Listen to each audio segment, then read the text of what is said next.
Okay, just check in. I think we're live. Perfect. Awesome. Welcome. Thank you for joining us. It has been a minute. I am Owen, and I am here today with the one, the only, my favorite, best friend in the world, and also talented actress and body dysmorphia activist, Karma McCain. How you doing, Karma? Good. Thank you for having me yet again. I always love chatting with you.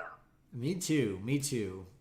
So this is an exciting day. So Karma and I had planned to do this interview like a couple weeks ago.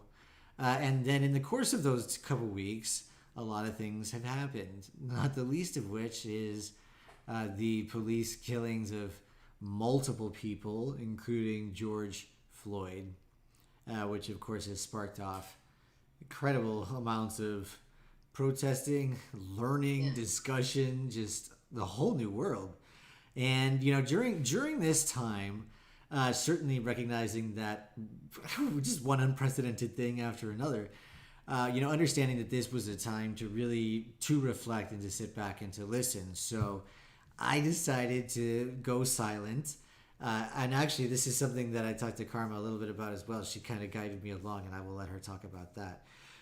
But in this time when we've not been out here talking with you, Karma has been doing a lot of exciting stuff and helping guide me through this process. And I was very excited that she is here today with us to talk about a little bit about what she's been sharing with me and what she's been doing and how this can help for you in this world too. So welcome back. It's good to see you, and thank you so much. And thank you, Karma, for being here.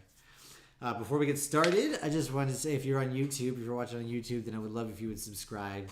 Please just hit that button right below here. And then in Facebook, join our Abundance Hackers Facebook group. You can just search Abundance Hackers on Facebook. We'd love to have you. It's some cool stuff coming up on there. Some new stuff coming on the next couple weeks. It's going to be pretty cool. So we'll get to that. All right. So let's get down to what it is. Yeah. Karma. Yeah. I just want to say thank you again for having me. But before you get started, I also just want to acknowledge our conversations that we've been having behind the scenes. They've meant a lot to me. You're one of the, few people who's really been open to listening and just to discuss and talk about what we can do in our own lives to make a difference. I'm incredibly grateful for that. So I just want to say, this is why I love you. It's truly like, you're just awesome. And I just love you. So I just wanted to say that. No, thank you. Thank you, love. I appreciate it. Well, so let's talk about that. At the very, sort of beginning of this, I was asking you about what are you reading and who are you talking to? What are some of the voices that you're listening to right now that you think is helpful? Right. So for me, there's so many resources and so many people available. I feel like the most profound quote that I've come upon recently is silence is the ultimate weapon of power. And what that meant for me was, prior to all of this happening with George Floyd, I didn't realize that my silence was contributing to the underlying systemic racism in our country. I felt like, because I don't see race and that I have friends from all races and all walks of life, and I'm truly of the belief that we all deserve equal human rights. Everybody does. And the fact that we're in 2020 and that doesn't exist is truly mind-boggling to me. So I just thought, since I believe this personally, I thought, well, I'm doing my part. And to realize that my silence was contributing to the underlying systemic racism in our country has been very eye-opening. It's been very humbling. And it's been painful. It hurts to see that we've been hurting people. Even if it's unintentional, it sucks. And it's been really, really humbling. And so I realized, for me personally, what I could do to make a difference was to start listening and learning as much as I could from not only the Black people in my community and my friends, that are Black, but also going out and sourcing influencers, Black civil rights attorneys,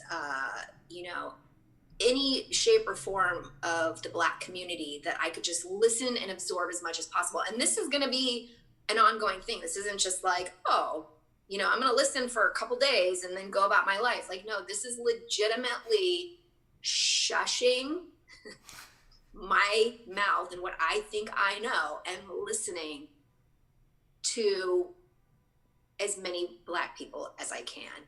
And also historically learning how we've treated Black people in this country. I mean, for me, when I was growing up, yes, of course, we learned about slavery and that it was abolished, but we didn't really learn culturally how white owners treated slaves, Black slaves. And so I'm doing that now. I'm doing the homework now of learning historically about how they were treated, what our ancestors did to them. And I feel like this is information that everybody in America, we need to be taught this. Kids need to be taught, because until we truly learn about a culture, we can't ever really empathize or understand it. And I'll never be able to understand it. Obviously, I'm white. I will never understand what it means to be Black in America. But the very least that I can do, the very least, is learn as much as possible about our Black history.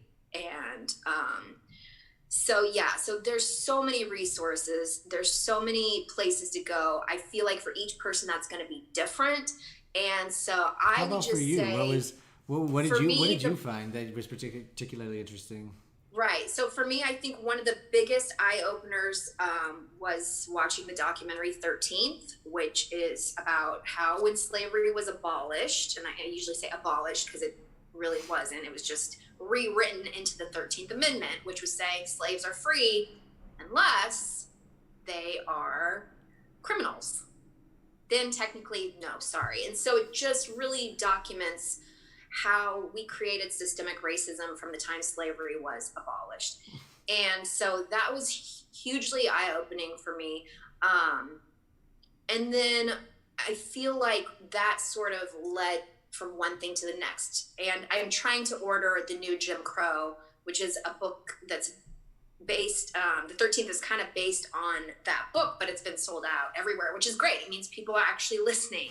People are actually open and listening to learning and reading about America's history. So, but finding that author, and then that leads to, this person who speaks about what it means to be a Black woman versus a Black man. I mean, there's just so many resources and information. But yeah, 13th is a great place to start. And then there's a great organization I found on Facebook called Push Black. Push Black it talks about that history that I was speaking of historically what slaves went through. And it's really been, I've learned things that I just never even thought to learn about before. And so my awareness has just grown, and it's going to have to continue to grow, because this is something that fundamentally has to change, and we can no longer be silent anymore. It's just not an option. Times have got to change, and here we are. You're so right, and it's very interesting. I watched that 13th, the documentary on Netflix that you had recommended, and that it shook me. What I didn't really put two and two together on, and sort of in the vein of a fish doesn't know it's in the water because it's born into the water and it's just the natural environment in which it is, right? There's another layer of awareness to understand that is the whole sort of surrounding environment. So even things about the war on drugs, that we sort of know about the war on drugs, it's sort of this nonsense thing, whatever, and that it's political fighting and what have you, but the just specific purpose behind it for driving a lot of this incarceration and for perpetuating the system that goes all the way back to the writing of the 13th Amendment, and the way that all fits in. It's crazy. I was raised in the whole say no to drugs, the dare to say no to drugs. Right.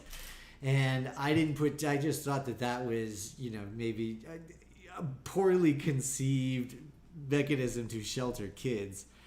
And now look at it, realizing, no, that was the programming. That's part of the programming, that whole aspect. And we learned that in school, right? We learned that in school. Yeah, right. Right. So that, even just the fact that alone is connected to all of this stuff too, it makes me realize like how many areas there are in my life and things that I thought were normal, even considering myself to be a pretty, progressive individual, were absolutely part of the system, and were me enjoying this privilege in the same way that a fish is enjoying the water that is around it, just without even noticing. So right. that has been rocked me to my core through this entire experience too. And I found it's hard for a lot of white people to admit that, and I don't know if it's just they just don't believe it, or they're just not open to feeling the pain or the guilt that comes with that, because it comes with it. And, sitting with that is not easy. And so I found it's actually astonishing at how many white people I've seen reject this idea. And I'm thinking it's so clearly written out what's happening right now. And so it's been really, that's another thing that's been kind of interesting, this whole thing is, and challenging, is accepting people where they're at, even if they're still not at the place where we want them to be, or we see that they need to be, in order for change to really happen. And that's been really an exercise in patience, and also not losing my shit completely by going at it, like trying to force, like, how can you not see this? How can you not see this? And so, that's been an interesting part of the journey as well. Well, so then let's talk about this. Part of what inspired today's conversation was this conversation of, okay, like, there's a routine around these interviews and having this video and what have you, and we had a schedule and whatnot, and we stopped that. And it makes a lot of sense, but then we're having this conversation, okay, well, how do you get back to normal, right? And it's what businesses talk about, like, how do you get back to normal? Reopening COVID, unboard your windows, whatever happens. But at the same time, the whole purpose of all of this is that there is no going back to normal. The whole idea is that we don't want to go back to that normal, that we want it to change, that we want things to change. So where is the balance? And this is a great question. I want to ask just you what your take is and how you want to move forward and how you plan to move forward in understanding that the world that we were in, we can't go back there. It's like the Garden of Eden, right? We know that it was wrong. We know so clearly now, like we've known for a long time, but like we just know so clearly now. There's just no denying it. There's no going back to the way that things were, and why should we? But how do you go back? But you still got to live, right? You still got to move forward. You still got to do something. So what do you do, given all of that? How do you move forward? Yeah, I feel like it's really important to, for me, or at least what I've realized is, while life may have been comfortable and easy, not easy because we all have our struggles and the struggle is real, but being a white woman, while life may have been going along for me, it never really was for a good portion of Black people in our country. And so, I'm grateful and glad we're not going back to that normal, because that was not a normal that was accepting or fair or equal for all people. And that just, is absurd. We just really, again, I don't understand how we don't all live together and lift each other up. I just will not understand prejudices or homophobia, or I just literally cannot comprehend it in my head. So to me, it's great that that normal is gone. Bye, peace out, bitch. We don't need you anymore. We are in a time to embrace and accept, and that's going to require work. So the new normal is working towards equality for all people. And so the new normal, what will you do? What is your plan? I was What going will to you say, do? Yeah. I was going to say, for me personally, that's getting really comfortable being uncomfortable, because, the last 3 months have been the craziest 3 months ever. And each moment, it's like one moment could be feeling like, great, okay, numbers of COVID are down and people are peacefully protesting, like, we're going in the right direction. And then the next minute, like, oh, COVID numbers just went back up and another Black man was just killed for no reason. Like, and it's just like one moment to the next is a roller coaster of emotions. And so that's something that really just requires patience with ourselves, understanding with ourselves, taking a minute to rest if we need to rest, and then getting the F back up and doing something. So, whether that's, yes, reading a book, whether that's, watching a film or a documentary, or retweeting or reposting an article that you read, or a petition, or volunteering, whatever it is, we all have to take action and do something. So that's awesome. what I'm doing. All right. So what are you in action doing? What is next for Karma McCain in the new normal? So for me, like I said, I've been reading a lot, watching a lot, whether it's documentaries or even just Black content, watching more Black shows that are out there. There's a lot of them. There's, so many. I started watching Black as Fuck, which is on Netflix, and Dear White People, which is also on Netflix. And then, like I said, I've got some books that are on order. They're out of stock right now. But also volunteering, and I don't want to be like turn into the virtue signaling thing, or like the white savior thing. Like, this is what I'm doing. It's not meant to come across that way at all. These are just the little things that I'm doing to try and contribute. So I just want to make that clear. Right, I'm not saying like, but hey, look at me. But I want to be very clear that, like, we all have to move forward, right? We all need to live. We all need to do something. And the biggest challenge that I see is that most people will do nothing. So I see you as, when you're talking about, what are you going to do? How are you going to be, still engaged? There's got to be a way for it to be okay for you to do something without virtue signaling. Like, you don't have to tell everybody about what it is that you're doing. But in this case, we are talking about because everyone's so confused, about where do we go next? And really, there is no right answer to this question, and there's no right way forward. And frankly, it's just, what are you going to do?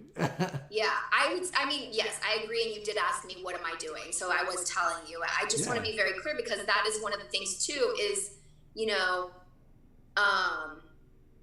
it's very much about a new awareness and how we are talking and what words are coming out of my mouth. And it's just, so it is also like, okay, what words am I choosing to use, and how am I choosing to use my voice, and is it in the best way possible?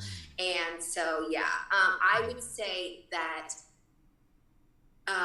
one of the things that we can do is go within our own community and look around at our Black community that is closest to us and start to pay attention. Talk to these people, go volunteer there. I mean, we can volunteer from our house. It doesn't even have to be out protesting in the streets. There's a lot of ways to help, and I feel like each person will have their own thing and what that means to them. So those are the things that I'm doing, and then the volunteering from home to certain organizations, Black organizations, to help them track, police brutality and that sort of thing. And so we have to all do our part, whatever that means. We can all do something to contribute. Indeed. Wow. It was beautiful what you said about being mindful about the words that you use and how you speak, and especially for someone like you, and for people like us, anybody who's got a platform, anybody who's got anyone who listens to them, which is frankly anybody who's watching this, right? We had a family member or many people. That's just so important to remember about being mindful about what it is that we say and how we use our voice. I like Absolutely. it. That our word is our wand, as they say. Ooh, our word is our wand. That is a golden nugget right there. Yeah, all right. I didn't come up with it. I think it's a book. I think it's called Your Word is Your Wand. But yeah. Oh, I like it. Where does your wand? Well, let's make some magic, huh? Let's make some Yeah, magic. right? Let's make a difference. Let's Well, use our voice and do something. indeed. Well, this is just wonderful. And yeah, and look, I hear you, Carmen. I'm so inspired by you and by really how you ask the hard questions and you really push for this. Like you've really challenged me to think outside the box and to see a lot of new things and all of this, and I really appreciate it. And it's just great. This is what we're here to do. So onward, we go onward using our voices. I will use my words mindfully, understanding what it is that we need to do. I know that you will, and I hope that if you're watching, you will do the same thing too. Yeah. Before, I just want to actually, you brought up something very valid, and you said that you listened, and that's the thing. It's like, yeah, we have our mouth and our voice, and we tend to just like, "Burr, burr, burr, burr," but that's the other thing too, is you were actually open to listen. And I feel like it goes back to like, you know, what I kind of how this started off, and I feel like this is a good way to wrap it up, is it's time to just really sit back and listen. Really listen. How do we truly empathize with people or relate to people? It's generally, I can find my words. It's generally through listening and really listening and hearing and not feeling the need to like have an answer or say something back. You know, it's just take it all in. And through that, answers genuinely come. Generally, I don't know why I keep wanting to say genuine when it's general. Generally, maybe genuine, there's something in that. Generally, the answers will come if we really just listen. And so, yeah, so thank you for listening and being open to listen. You got it. All right. Well, thank you, Karma. Thank you. And so if you've got any questions for Karma, first of all, we've been live here. You can ask them now. We're about to wrap up, or you can comment here in the post and we'll get back to you ASAP. But also Karma, where do people find you?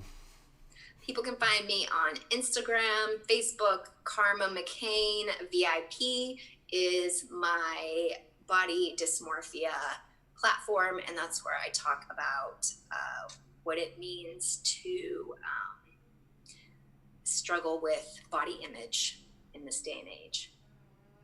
Excellent. Wonderful. Yes.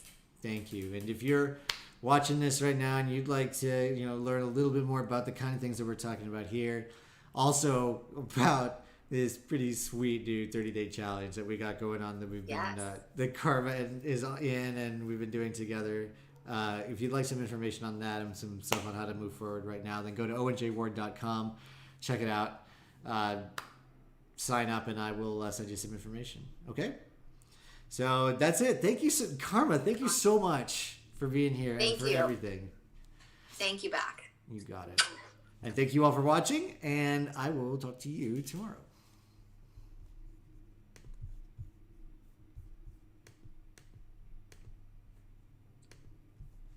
Got it.